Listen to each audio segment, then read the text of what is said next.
Avec l'arrivée des Qataris et notamment des Russes au Paris Saint-Germain, on a pris un peu l'habitude de voir des stars arriver en Ligue 1. Je peux penser notamment à l'arrivée de Lionel Messi récente, de Neymar, on a pu voir également Zlatan Ibrahimovic ou encore Falcao et Rames du côté du Rocher. Mais il y a une époque où voir des stars en Ligue 1 c'était quand même quelque chose de relativement rare. Et on va retracer un peu le parcours des stars qui ont joué en Ligue 1 et qui ont certains laissé des traces et d'autres pas vraiment.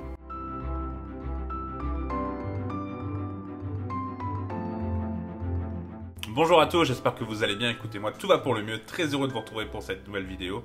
Et aujourd'hui, on va donc parler de 10 stars qui ont joué en Ligue 1. On va retracer un peu leur parcours et voir ce qu'ils ont fait en Ligue 1. Si la vidéo vous plaît, n'hésitez pas à liker, n'hésitez pas à vous abonner. Alors je précise que le mot star, c'est vrai qu'il est un peu fort, donc des fois c'est des joueurs qui étaient marquants et quand ils sont arrivés en Ligue 1, ça fait pas mal de bruit. Je peux comprendre que vous ne voyez pas forcément que ce soit des stars, il n'y a aucun souci là-dessus. Et deuxième précision, c'est qu'il y aura déjà un épisode 2 de cette vidéo parce que quand j'ai travaillé la vidéo, j'ai eu pas mal de noms. Et il pourrait même y avoir un épisode 3, donc n'hésitez pas en commentaire à me dire des stars qui vous ont marqué en Ligue 1 et qui on pourrait mettre dans une vidéo. Ce serait intéressant d'avoir vos retours. Et comme ça, on en parlera dans un épisode 3 si la vidéo vous plaît. Parce que j'ai déjà un peu de matière pour faire un épisode 3, même s'il m'en manque quelques-uns. Donc voilà, surtout n'hésitez pas à me parler des stars. En tout cas, si la vidéo vous plaît, n'hésitez pas à liker, n'hésitez pas à vous abonner. On est de plus en plus nombreux, merci beaucoup. On est pas loin des 6200 abonnés. Donc franchement, merci beaucoup. Je vous rappelle qu'il y a une FAQ qui va sortir la semaine prochaine. Il y a encore la question dans l'onglet communauté, donc n'hésitez pas. Ou également sur Twitter, donc n'hésitez pas vraiment à poser des questions. Ce sera la prochaine vidéo qui sera la 100e vidéo de la chaîne. Donc on fera à la fois un bilan, je vais vous annoncer un petit truc, un petit changement sur la chaîne. Alors vous attendez pas à quelque chose de fou, hein. Mais voilà, je vais vous en parler. Et voilà, on en profitera également pour faire une FAQ et on parlera vraiment un peu de l'avenir de la chaîne, tout ça. Donc vraiment, n'hésitez pas pour la FAQ. Et c'est parti, on va donc rentrer dans le vif du sujet.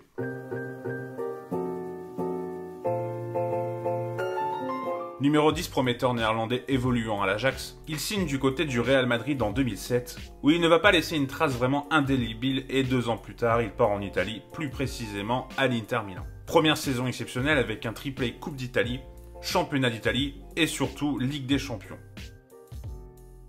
D'ailleurs, pour certains, Wesley Sneijder aurait dû avoir le Ballon d'Or en 2010 si jamais ils avaient gagné la Coupe du Monde. Malheureusement, ils ont perdu contre l'Espagne. Bon, je pense que ça n'aurait rien changé parce que finalement, c'est Messi qui l'a eu. Mais je peux comprendre cet argument et je suis pas très loin de le rejoindre, sans dire que Messi ne méritait pas son Ballon d'Or en 2010.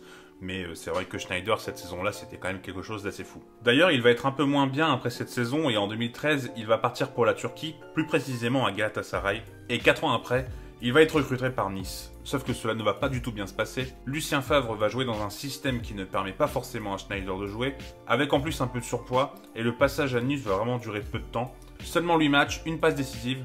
Sneijder, 33 ans, va partir au Qatar, avant de finir sa carrière en 2019. Lui, on peut vraiment le catégoriser comme un vrai flop.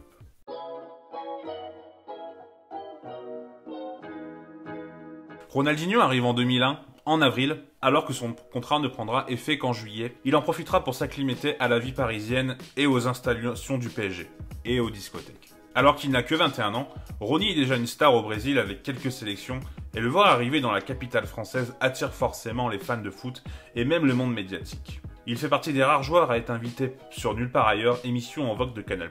Malgré un effectif de qualité lors de la saison 2001-2002, avec Gabriel Heinze, Mikel Arteta, JJ Okocha ou Nicolas Anelka, les résultats sont tout de même en dents de scie, et même si Rony devient un joueur majeur de la deuxième partie de saison, même si le PSG finira 4e lors de cette saison, et même si la star gagne la Coupe du Monde en 2002 et obtient officiellement un statut de star, Rony rentrera en conflit avec son entraîneur Luis Fernandez qui va le mettre à plusieurs reprises sur le banc en 2003.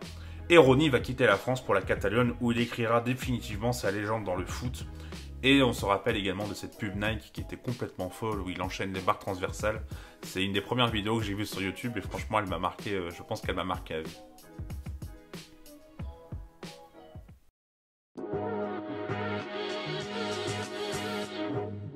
Peut-être que pour les plus jeunes d'entre vous, ce nom vous dit rien, mais Chilavert, gardien paraguayen, était connu car il était très bon sur penalty et également sur coup franc, il en a marqué énormément. Et il a passé la plupart de son temps en Amérique du Sud, notamment en Argentine où il a été à San Lorenzo entre 1984 et 1988 et à Vélez Sarsfield de 91 à 2000. Alors qu'il est âgé de 35 ans, Strasbourg va faire une offre de 50 millions de francs, ce qui est énorme à l'époque pour un gardien et ce qui reste quand même l'équivalent de 8 millions pour un gardien de 35 ans. Donc même là actuellement je pense que si Strasbourg fait ça, ça choquerait. En plus de ça il arrive en méforme et même s'il marquera le penalty décisif en 2001 lors d'une des pires finales de la Coupe de France contre Amiens, Chilavert ne laissera vraiment pas un bon souvenir aux Strasbourgeois, car le club va descendre en Ligue 2 dès la première saison de Chilavert. En plus de ça, son arrivée n'est pas forcément très bien accueillie par ses coéquipiers, car les joueurs de Strasbourg soutiennent énormément le gardien de l'époque, Thierry Debesse, ce qui donnera plutôt raison vu les résultats et les prestations très médiocres de José Luis. Chilavert restera un des transferts les plus marquants du club alsacien, mais pas forcément pour les bonnes raisons. Oliver Bierhoff était ce qu'on pouvait appeler un attaquant complet. Capable de marquer des deux pieds, il est surtout connu pour sa taille assez imposante, 1m91 et avec un jeu de tête parfait.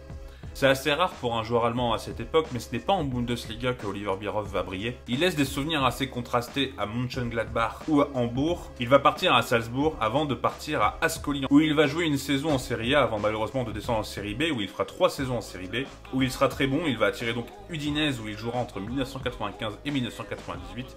Et lors de sa dernière saison à Udinese, il marque 44 buts en 55 matchs, donc 27 en Serie A, ce qui le permet d'être meilleur buteur en Serie A. Et l'attaquant allemand rejoint un mastodonte italien, même européen, l'AC Milan. Alors qu'il a 30 ans, il va continuer à faire 2 bonnes saisons à l'AC Milan avant de petit à petit aller sur le déclin.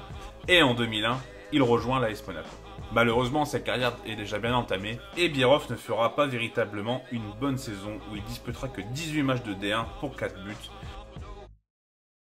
Et même si cette saison est en demi-teinte, il sera quand même sélectionné lors de la Coupe du Monde 2002 où ils iront en finale. Et il partira après cette Coupe du Monde au Chievo avant de prendre sa retraite en 2003.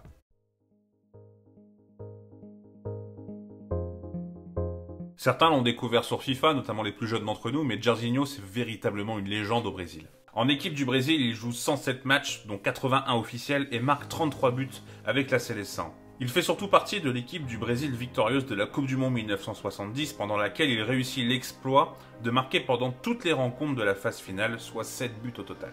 Il fit preuve d'une efficacité vraiment remarquable, souvent à la suite d'une accélération vraiment très foudroyante pour l'époque. En octobre 1974, il signe à l'Olympique de Marseille pour 1 250 000 francs, ce qui équivaut aujourd'hui à 190 000 euros, et rejoint son compatriote Paulo César.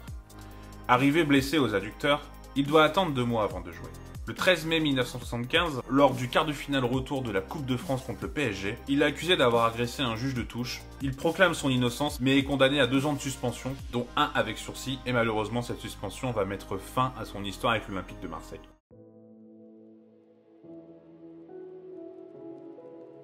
Adrian Mutu était un joueur roumain qui avait un véritable gros potentiel. Après de belles prestations dans son pays, il rejoint la Serie A où il jouera à Udinese, l'Inter et le club dans lequel il a vraiment éclos, Parme.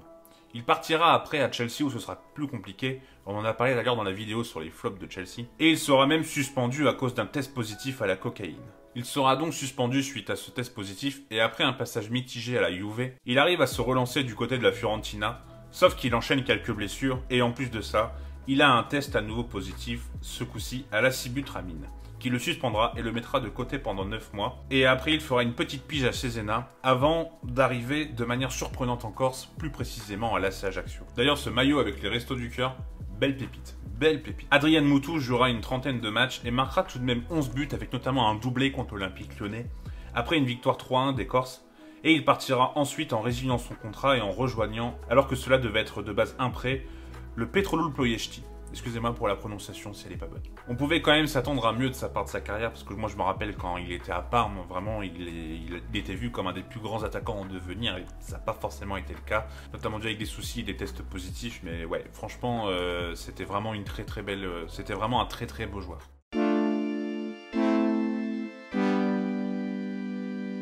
Fernando Morientes est un joueur du Real Madrid qui formait un tandem, que ce soit en championnat ou parfois en sélection, avec Raúl. Avec la politique des Galactiques de Florentino Pérez et l'arrivée de beaucoup de stars avec R9 notamment, le club espagnol décide de prêter Fernando Morientes au club de la Principauté. Et le moins que l'on puisse dire, c'est que c'est un véritable franc succès. Il marque 22 buts et fit 5 passes décisives avec le club princier et accéda même en finale de C1 avec un parcours qui était marquant, notamment l'élimination de Chelsea, du Real et en quart de finale ce gros match contre la Corogne, gagné 8-3 avec un quadruplé de Dado Percho. Vu que c'est seulement un prêt, il va donc retourner au Real et la suite va être un peu plus compliquée, avec notamment des blessures qui l'empêchent de jouer, notamment à Valence où il a eu une saison blanche et mentalement ça lui a fait vraiment beaucoup de mal. Et il va retrouver la Ligue 1 ce coup-ci à Marseille où là le constat va vraiment pas être le même qu'à Monaco. Fernando Morientes est vraiment pas au mieux mentalement et comme je l'ai dit, il a eu quelques blessures, il a vraiment été marqué par cette saison blanche du côté de Valence. Donc quand il arrive sur la canebière, il n'est pas au mieux et il va marquer qu'un seul but et délivrer qu'une seule passe décisive. Et d'ailleurs ces deux éléments vont avoir lieu lors du même match contre Valenciennes.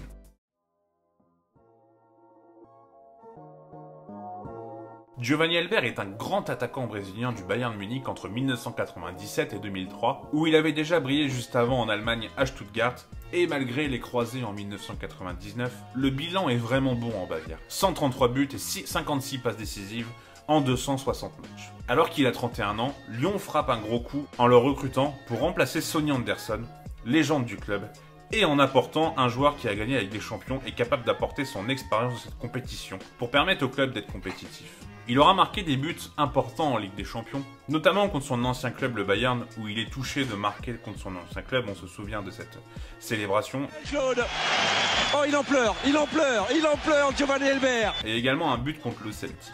La première saison est plutôt bonne, mais la deuxième, qui sera d'ailleurs sa dernière et qui sera qu'une partie de saison, sera gâchée par une blessure qui crée un différend avec le club car Elber est parti soigner sa blessure sans l'aval du club au Brésil, marquant un véritable désaccord et une véritable cassure avec la capitale des Gaules. Le bilan reste tout de même pas mauvais pour Giovanni Elber, même s'il peut être jugé clairement de perfectible, avec 17 buts et 3 passes décisives en 43 matchs. La succession d'autres numéro 9 ne sera pas forcément mieux, on aura l'occasion d'en parler d'ailleurs dans un épisode 2, et on en a également parlé dans la vidéo sur les flops de l'Olympique Lyonnais.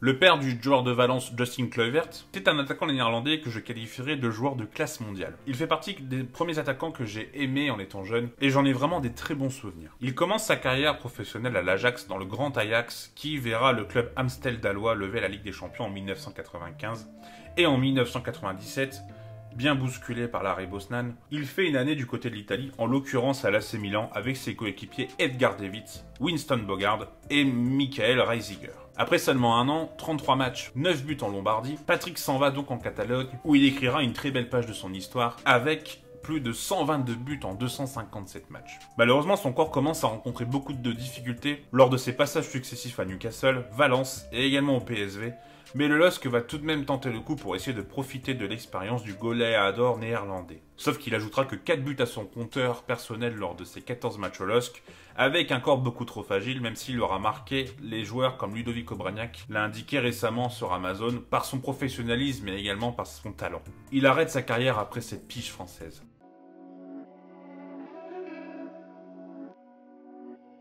Le dernier ne va pas forcément plaire aux Parisiens, mais Mattia Kezman est arrivé au PSG et avant ça, il avait vraiment l'étoffe du futur grand attaquant mondial. Il avait une vraie image de crack, même si sa carrière jusqu'à son arrivée dans le club de la capitale n'est vraiment pas linéaire. Après avoir joué ses premières gammes dans son pays natal, Mattia Kezman a signé au PSV, club dans lequel il a tapé dans l'œil des plus grands cadres européens.